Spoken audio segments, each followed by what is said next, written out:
Like, I don't even think... I'm actually impressed at the way you're playing Fiora on 110 ping. I actually think it's pretty good. Like, I feel like it's not necessarily autopilot, but you're, like, so focused on, like, hitting the vitals that you're forgetting, like, other little things that can help you as well. You know? So, in this lane, what are you thinking? You want to let this shove, or do you want to shove into him? Because the first thing, like, the game obviously starts, like, the first minute, you know? It starts in champ select, so we've got... It would be... You gotta look at the 2v2 basically, and look at like Garen and Kha'Zix versus Fiora and Wukong. Who do you think wins that at level 3? I think we win that. Yeah, I would say that you guys do win that. So you have the choice to kind of like bait it out if you'd like to just push it, try to get a either set up for a counter gank, especially with Wukong starting bot side. You know that he's going to be top side at level 3, so you can either let this shove and then try to set up a gank for Wukong, or you can just shove it and try to fight a 2v2 with Kha'Zix, and if not, we can shove it and have like a backup plan and be like, okay, well, if the gank doesn't come, then I can just cheaters back and then come back to lane with a extra long sword or something like that, and then be able to try to take the fight when he's pushing it back to you. So it's just something to think about whenever the lane starts. You just kind of like want to look at who your jungler is, whose theirs is, where do you think they're starting on the map, and then that can give you an idea of if you can shove, right? Because it's like, if it was somebody that's going to gank really hard, like, you know, Kindred or like J4 or Zen or something like that, and we know they started bot side, but you had to leash for top side, then it's most likely, like 90% of the time, better to just let this wave come to you and crash, or at least try to hold it closer to your tower so that you're safe from getting ganked. Alright. So in this lane, in the early levels, I always think it's best to parry the Q, because it will stop the silence, and then you can usually take pretty big trades with this guy and just get Conquer stacked and fight him. That's usually what I try to do, is always parry the silence. Yeah. Silence, or if I miss the silence, I go for the ult. So yeah, this is fine letting this come back to us. Just getting safe CS.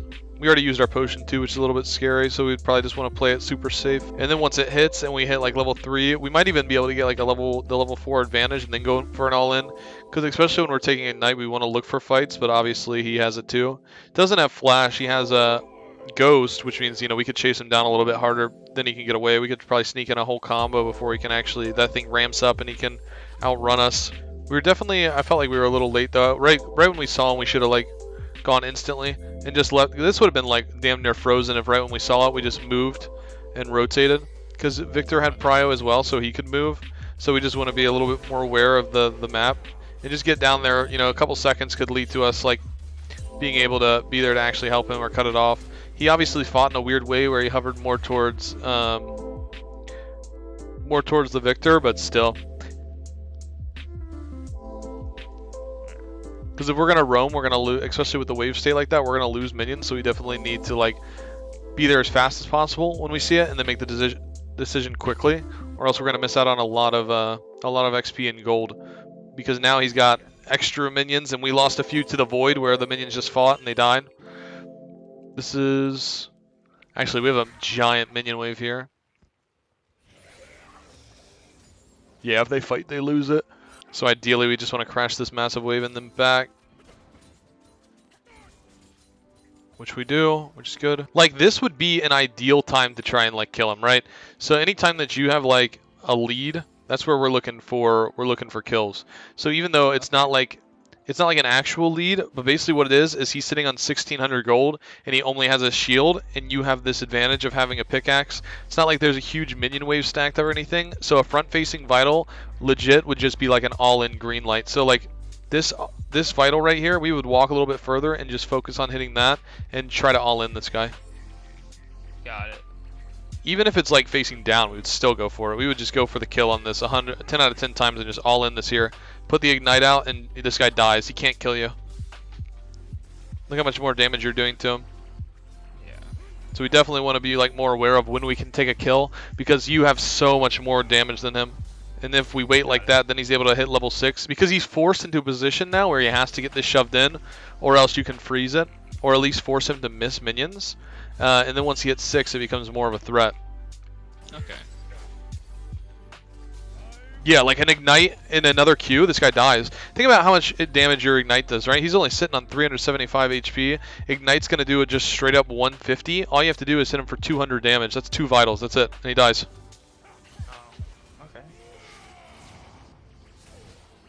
we still get the kill. But obviously it would be better if we killed him earlier and then we could like shove, you know, because he doesn't have TP. Mm-hmm. And then this recall here is actually really bad, by the way. This is really bad. We want to push this out, and we've got parry back up in 4. We can parry this wave and do damage to all 6 and make this hit the tower because he's going to be dead for another 6 seconds. This wave won't even hit the tower, and he'll get to collect most of it, which is just allowing him to like keep a lead basically. Because technically he has more gold than you because he got that kill early. And then doing this just doesn't... This is bad. Really, really bad. It keeps the wave from hitting the tower, and he doesn't get rid of any of it, and he can just collect all of this. He hardly loses anything. Okay. Because you definitely had enough time where you could totally have just shoved it. Because the other wave was coming, right? You had your minions here as well. You can even like leave these behind and let the minions finish it, and then just go focus this wave and finish it. And then make this hit the tower so that he misses as much as possible. And basically what happens when you do that is that it's going to bounce back. It's either going to bounce back or reset, where you're going to be back into the middle of the lane and he misses an entire wave worth of XP and gold, right? Got that. Yeah, I understand. And then I have a question. So when taking Krugs, let's say he was slow pushing it back to me, and it's about to crash, do I just leave the Krugs and just go for the minions after I've killed like the first 2? I didn't really like... I kind of despise doing Krugs on Fiora without a Tiamat. Yeah, I do as well. I try to avoid it, but sometimes it's just better to do it than just leave it. So the little Krugs are like your goal. That's the issue, is that you're going to get the most gold off the 6 little baby Krugs, so you kind of want to play for that. You know what I mean? Okay.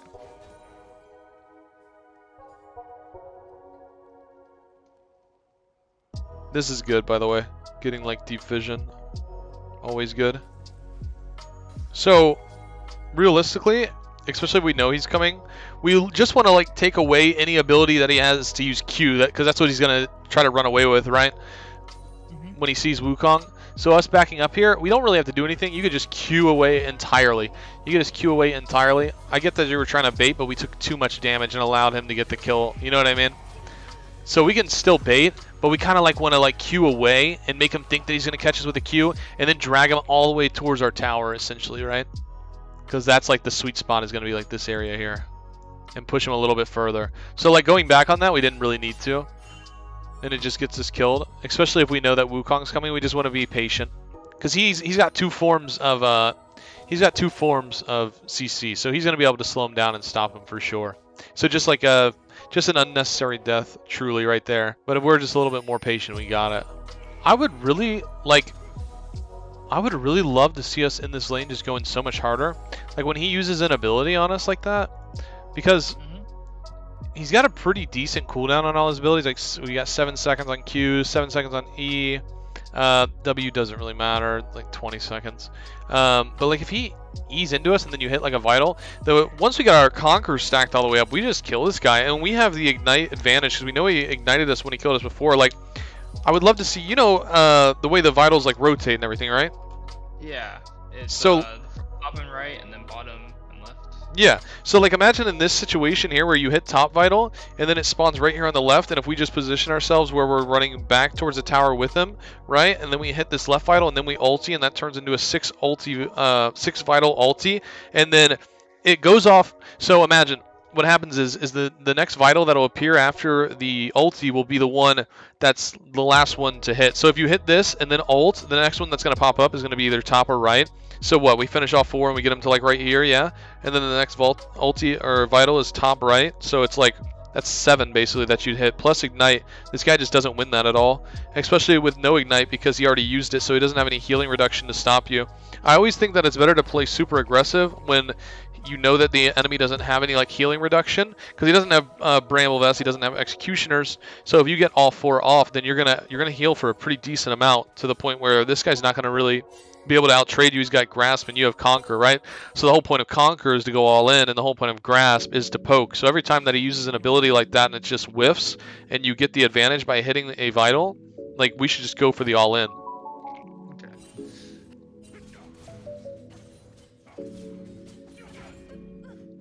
That's just like kind of, once you're like towards that point where you're in the sweet spot, like obviously like the sweet spots in the top lane where the enemy's going to look to all in you or you're going to look to all in the enemy are going to be more often than not these areas, like this circle and this one, where it's like right above the rock because there's so much room where you have to like run, you know what I mean, to get back to the tower this way or to get back to the tower that way. Like once we're there, it's really hard to try to go for an all-in unless we're gonna dive them. Ideally, I think in that situation we are more just looking to like get that tower or get that shove and then get out of there. It's not like we have a lot of gold or anything. If I had hit the last vital, would I have won that? Nah, you I know die. I kind of messed up my come. I would have died anyways. Yeah, because he would have just ulted you. He probably would have died as well to the ignite, but you both would have died. Because one more vital would have finished up the rest of that HP bar. He probably would have died like 4th tick of ignite. So I think you both would have. But you just have to be really careful when you're in those sweet spots where it's really hard. Like even if you hit all 4, it'd be super hard to actually finish the kill, right? Because he can just walk back to the tower. Now he decided to all in you too. There was an opportunity for a trade there, but I don't think that it would have been like overall beneficial to trade like 1 for 1 there, unless you were about to crash. Like if you had like 2 waves that were chilling there and you want to like go 1 for 1, then sure, because then he's gonna miss out on the minions and they're gonna hit the tower. See what I mean? Like so, like that's the first time I've seen you actually like fuck around and trade with him. Like that's what I was talking about when we're sitting right here too. When he does that and he just uses all his abilities, we hit a vital. That's 1. That's only 2 vitals. Just keep going because now we have 8 Conqueror stacks, not even fully stacked yet. But notice how, like, Conqueror's purpose is to build up and then to give you more AD, and then once you hit that 12, that stack. So, let's see, we're at 177, right? 177 AD, and we hit him. We're sitting at 193. That's, like, Conqueror's whole point. You're not even fully stacked. You still got 4 stacks to go, but you just gained 16 AD from that, right? That's huge. That's literally 10%. A lot more aggressive. Yeah, that's 10% of your AD that you just got increased. Why not just fucking follow the guy and stick to the vitals? He just used both abilities. They're both on cooldown now. And then go ahead and get some more, chunk him for some more HP. Yeah. I think we're just a little impatient there. That's all with the parry. Because we hit the Q when she was in Shroud. We should have had it back up. Oh, we queued backwards. Fuck. It's really not the worst thing ever to lose tower, since we already had gotten bot tower. If it was the first tower, then it would make that roam kind of bad, you know what I mean? Because we're giving it up. Wukong here, so we definitely go for this.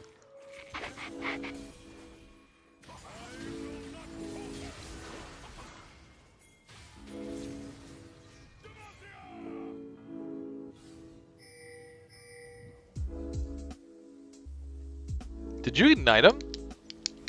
No, I did not. Did you not have it up? I don't know why. No, it was up the whole time. I've been having problems pressing my ignite button recently. Really? Yeah. Like Yeah, we should be using ignite on fucking on like cooldown. You know what I mean? Because it's only got the reason we're taking ignite over teleport nowadays, anyways, is because it only has a 180-second cooldown, right?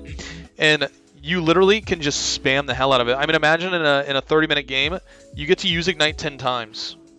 How cool is that? Yeah, no, I used to press it all the time, but now I go to press it, and I think I press it, and I don't press it. Yeah. And now I'm out there like without ignite, and I die, and I'm like, damn, I didn't ignite.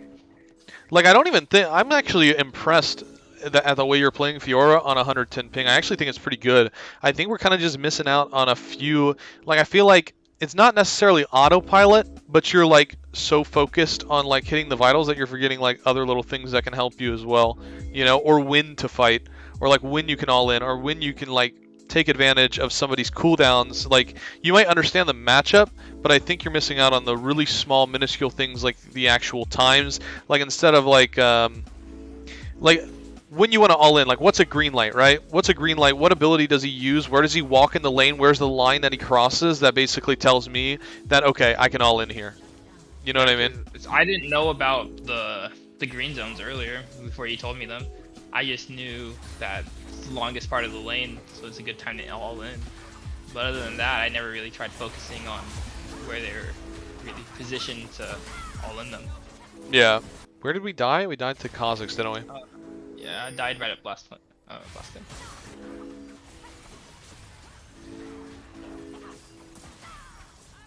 I hit by both Wukong's knockups or the first one. I think I prioritized my ult really hard in this fight. I think I should have stopped and went for a Kali there, right? I think so too. I think it would have been so much better just to stay with your team here. I think and just let him dip, you know. Cause even in other games and stuff, I look back on them because I just look at my clips. I'm like, I prioritize my ult a little bit too much over just fighting without it. Yeah. Well, you could have ulted. I honestly think going for Jhin was the best play, to be honest. Like, actually, I think once it was like over and you were still here, and then he was on last shot, I think positioning for him is probably better once this guy leaps away. Because you're like here, he's here, you got Senna here, she could probably get a stun on him. Which I don't know if she does she? Oh, she turns and ults.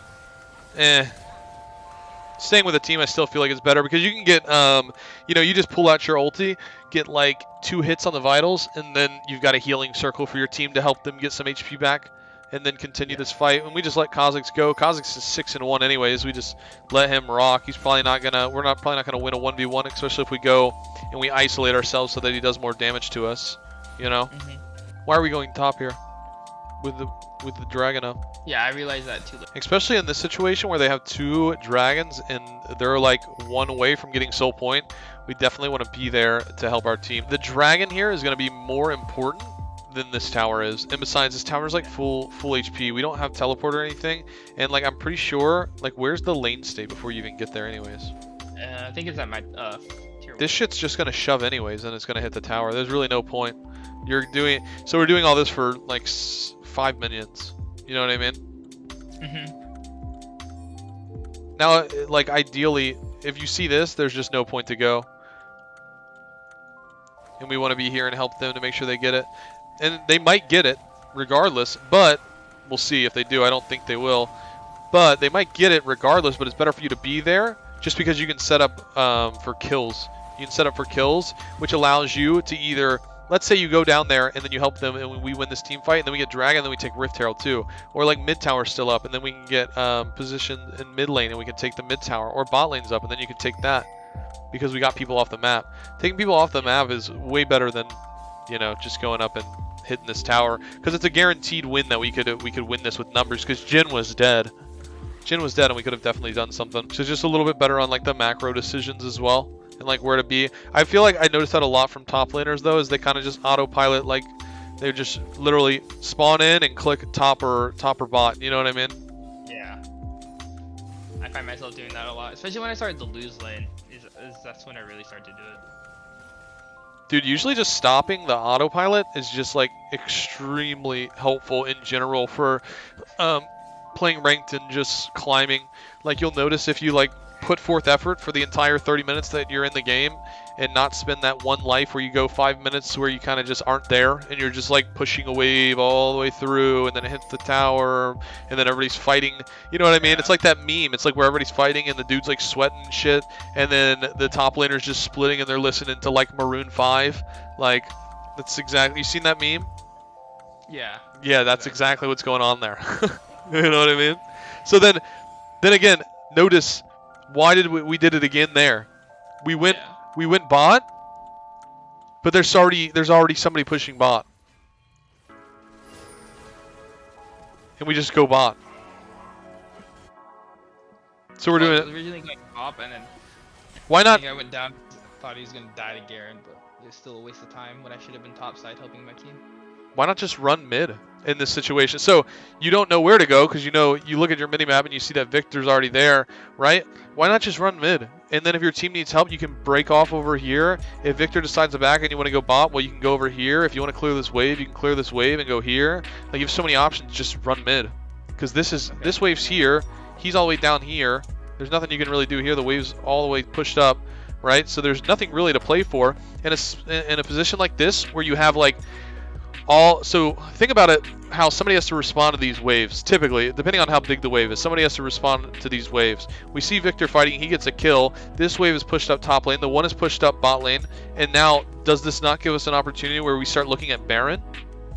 Like, isn't this where we would start looking at Baron because we got both waves pushed? Then you'd have to send one person here, have to send one person there. You've got Garen dead, so that kind of only puts 2 people that can respond to you immediately. And if you just go mid off break, and then you make your decision once you get to like this point, right? Then you can decide, okay, you might have been able to come around and help kill Jhin or get another pick on the map, and then we can just look for Baron, and then that just furthers our win condition, right? I really want to watch this live game because I feel like if you just had somebody yelling at you, bro, you would do so much better. Like, why are we getting this? If we see Malphite and now we see Malphite running here, instead of like cutting him off and walking here, we're still hitting minions. Yeah. Like, what? That's what I see. We just let him get away. We were the cut. We were the one to stop him there, and then that's another pick. Also, ward decision. That's a big one as well. What I struggle on deciding on what ward, and then I just don't do it. If I should go red or blue. You just don't go red. You just don't go red. When do you need red? When would you need it? Whenever I'm more playing with the team, I guess, and jungler doesn't want to get it. Why is that? Or jungler never gets it. Wouldn't you just get a control? Why don't you just buy control wards instead? You know what I mean? Yeah. You just buy control wards, and that's how you handle that. And your support's gonna take care of the sweeping. Yes, sir. Sheesh. We're not gonna mention that flash, by the way. I don't know what that flash was, but at least we got away. But yeah, we don't worry about. You always think about the way you're playing this game. Why would you not have blue wards? Blue wards are meant for split pushing, so that you can like be here in a side lane and put a ward like up here if you don't have any vision. You know, like in the jungle. You should have blue wards already. Actually. I don't think I get blue wards this game. You should be buying blue wards at the end of every laning phase. Yeah. Especially because you don't have TP. Like usually you would only keep the only champs that like hold on to yellow wards are like Jax and like Lee Sin, who can use them for like mobility purposes. You know what I mean? Yeah. Also, once again, why did we not just all in him? Did he not just ult you earlier? He did. He just ulted you? Couldn't we just hit this vital? Couldn't we just go for this? Like, you're gonna beat Garen, even if like he's got 2 items. He's not really. It's Garen, you know, and he doesn't have ulti, which is all his damage. Like, look how much damage you're doing. That was what, one and a half vital. I can't really blame you for getting hit by that. That's too hard to react to at 100 ping.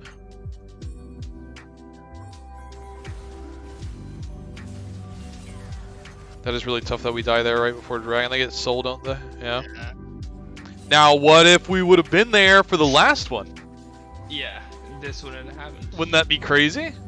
And I'm pretty sure we would have actually won that last if I was there for the last one too. Oh, you would have, yeah. The last dragon, you had Jhin dead, so you had numbers advantage. Yeah.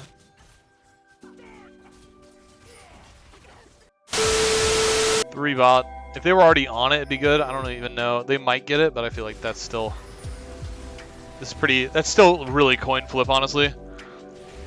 Kha'Zix could just go in Viz, and he's 10-1. He could steal that easily. Luckily, they do get it. I really want to see us go Gore Drinker Ravenous instead of Gore Drinker Death Stance, by the way. Like, really badly.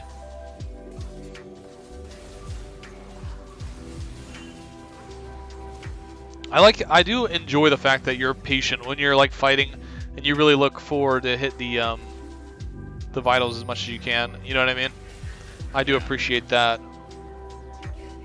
But in some team fights, it's like, for me at least, it's really hard for me to see the vitals. It's like, it just becomes a mosh pit. Why don't you play like a different skin then? No, like it's just any skin. It's just like. Oh, really? Yeah. It's not just this skin. This skin I actually is a little bit easier for me to do. Honestly, you seem. Are you like uncomfortable with like split pushing? Are you do you get the points where you feel like unsure? I think I get to the point of where I don't think I can 1v1 somebody or like 2v1, and then I start to hesitate and not do what I know I can do. Yeah, who can you not 1v1 him? Kha'Zix? Yeah. Yeah. That's probably about it. Like everybody else I should be able to beat, but like I think it's just because I was like 3-6, 3-7 now, but like I lose confidence in myself midway through because I just keep dying over and over again. Yeah. But then I'll also have some games where I just win off of split pushing and nobody can stop me. I think we've seen it. What's going to happen here? All right, let me save this and send this to you. You got your homework here. We'll definitely practice a lot more, and I'll tell you whenever I'm stream when I have a good game, for sure. I love being in the stream. Do you got anything you want to say in closing before I'm out of here? It was very informative. I enjoyed it a lot, and I will definitely be hopefully gold 1 next time I talk to you. Hey, that's what I like to hear. Good luck, man. I think the most from this VOD you're gonna get is the last 30 minutes. Take it and actually implement it. Don't let this be for nothing. Definitely will. It's up to you now. Good luck. Yep, thank you. Have a Cheers, good one. friend. You as well. Cheers.